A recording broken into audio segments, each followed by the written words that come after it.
Bonjour tout le monde, mon nom est Maxime Boilard, je suis le président fondateur de CANU. J'agis à titre de conférencier et coach qui soutient les leaders, leurs équipes et les organisations dans le cadre de changements d'importance historique, différentes transformations. Et aujourd'hui, j'ai le plaisir d'accueillir Claude Dionne de Dionne Conseil. Bonjour Claude. Bonjour Maxime.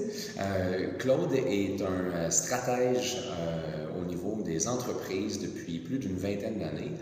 Mais Claude, tu as également un doctorat en littérature. Et ma première question que j'ai pour toi aujourd'hui, c'est quoi le lien entre la littérature et la stratégie d'entreprise? C'est une question qu'on me pose souvent. On trouve ça curieux que quelqu'un qui a fait de la littérature se retrouve dans le domaine de la stratégie d'entreprise. Il y a plusieurs façons d'aborder ça. Moi, je pense que les passerelles sont multiples entre la stratégie et la littérature. La première passerelle, en fait, réside dans le récit. La littérature est fondée sur le récit et la stratégie est fondée sur le récit. La stratégie, en fait, est un récit. Un récit qui n'est pas littéraire, mais un récit qui se veut prognostique, tourné vers l'avenir et qui fait appel un peu à l'argumentaire qu'on pourrait retrouver du côté des avocats, c'est-à-dire quoi faire et pourquoi. Le récit stratégique répond à cette question-là. Quoi faire et pourquoi. Et donc, ça, c'est la première dimension qui relie la stratégie à la littérature. Et donc, les employés, les différents acteurs sur le marché deviennent les acteurs du récit d'une stratégie d'entreprise. Oui, c'est drôle le récit parce que dans un premier temps, avant d'en devenir les acteurs, il faut le formuler. Parce que moi, la dimension d'activité qui m'a préoccupé toute ma carrière, c'était justement d'inclure le personnel, les équipes de travail, les équipes de direction dans la formulation de la stratégie. Ce qui permet d'engager les gens, de les mobiliser et surtout de produire un récit qui soit crédible et pertinent aux yeux des gens qui seront voués à l'implanter, cette stratégie-là. Fait qu'il faut qu'ils croient à l'histoire au point où elle se réalise. Au point où elle se réalise, c'est très bien dit comme ça. Exactement, okay. Exactement. Tes clients font appel à toi, donc pour quelles raisons? Ils sont en quête d'une histoire? Ils sont en quête d'une histoire, mais il faut comprendre un peu le fonctionnement du métier de stratège. D'une part, il s'agit d'assembler toutes sortes de données, de perceptions sur les marchés, sur les opportunités, les défis, les menaces, et le récit permet d'intégrer ça dans un tout cohérent. Okay. Mais ça, c'est, comment dire, on pourrait expliquer ça comme le premier défi d'ordre stratégique. Mais le second défi, qui est encore plus grand, c'est que de se formuler un récit ne garantit pas que tout le monde arrive à la même place. Okay. Donc, il y a comme un conflit de récits, puisqu'on peut avoir certaines personnes qui pensent que la solution de la bonne stratégie est la suivante, et d'autres pensent qu'elle est non pas celle-ci, mais bien une autre. Et donc, le stratège ou la stratégie consiste à intégrer ces différentes interprétations qui sont souvent conflictuelles. Ça, c'est le deuxième degré de la stratégie, le plus important pour arriver à une entreprise cohésive. OK, donc à un moment donné, on y croit, puis on est prêt à s'engager, puis oui. Là, oui. il y a un récit qui va, d'une certaine manière, qui peut être très positif, dominer les autres récits, et on se ramasse avec une histoire. Dominer n'est peut-être pas le bon mot, mais les gens vont faire un choix d'adulte, je dirais. Okay. De dire que oui, c'est celle-là qu'on va endosser ensemble, puis les gens acceptent. Ce n'est pas nécessairement un commun dénominateur. Ça se peut très bien que le leadership décide que ça soit ça. La réponse est non pas telle autre, donc un choix en diverses stratégies ou options. Ouais. Et ce choix-là, dépendant de comment il est communiqué, comment les gens ont été intégrés dedans, sera accepté. D'accord. Donc, c'est une question d'accepter qu'on embarque dans un scénario commun. Oui, sans utiliser ce mot-là, on parle d'engagement ici, oui, sans oui. le nommer. Ça veut dire qu'on pourrait avoir vu autre chose et une meilleure façon de le faire. Ouais. Mais ce n'est pas la façon qui a été retenue par le leadership.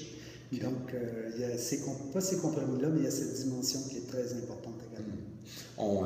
On parcourt, en fait, on prépare ensemble le parcours leadership et performance d'entreprise.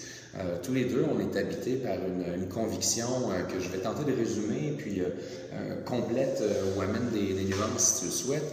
Une conviction qu'un récit qui est uniquement intellectuel ou cérébral, c'est pas suffisant pour réussir une transformation de nature stratégique. Il faut aller au-delà de l'intellectuel. Est-ce que c'est... Oui, je suis tout à fait d'accord avec ça. Je trouve que maintenant, en fait, Si on a surmonté la stratégie sous forme de gros rapports que les gens devaient internaliser, alors que peu de gens ont le temps de lire en entreprise, le principal défi maintenant, il s'agit d'intégrer les gens dans la formulation de la stratégie, mais également de parler, comment dire, avec l'expérience.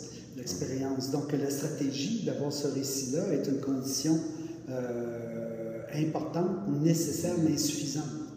Parce que, d'après moi, la meilleure stratégie demeure celle que les gens vont être prêts à implanter, donc vont être prêts à commettre les efforts requis pour son implantation. Et donc, ça demande cette dimension d'émotion, de cohésion d'équipe, de dimension collective. On veut celle qui va vivre dans l'action. Hein, oui. Et c'est facile d'avoir des idées, mais réaliser des idées, c'est une toute autre affaire. Oui. OK. Et qu'est-ce qui te branche le plus dans la préparation du parcours leadership et performance d'entreprise? Ben, c'est justement cette occasion de travailler avec deux grands praticiens comme moi qui représentent des dimensions complémentaires. Donc, d'une part, un peu comme tu l'as nommé, la tête pensante, qui cherche le récit, le code profond, comment faire arriver les gens à se donner une vision partagée de quoi faire et pourquoi.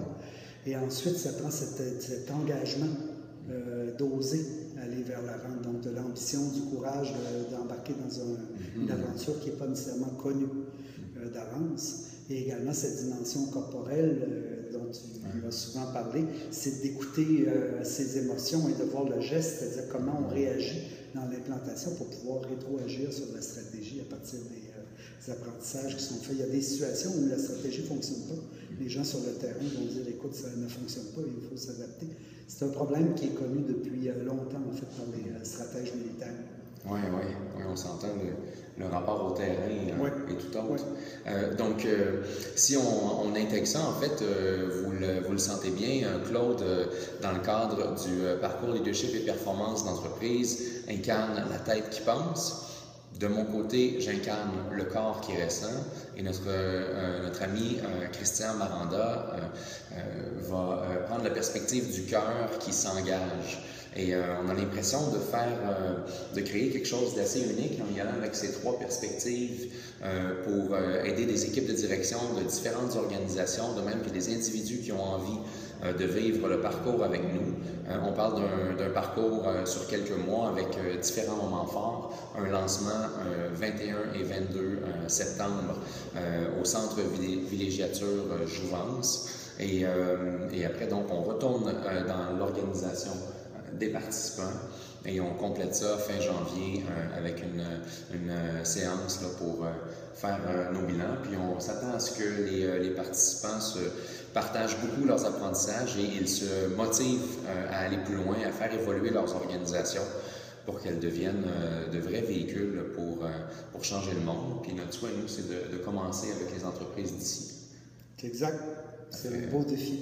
Oui, bien merci beaucoup, Claude. Merci, Maxime. Merci tout le monde. Et dans quelques jours, vous verrez l'entrevue avec Christian Maranda, qui incarne la perspective du cœur.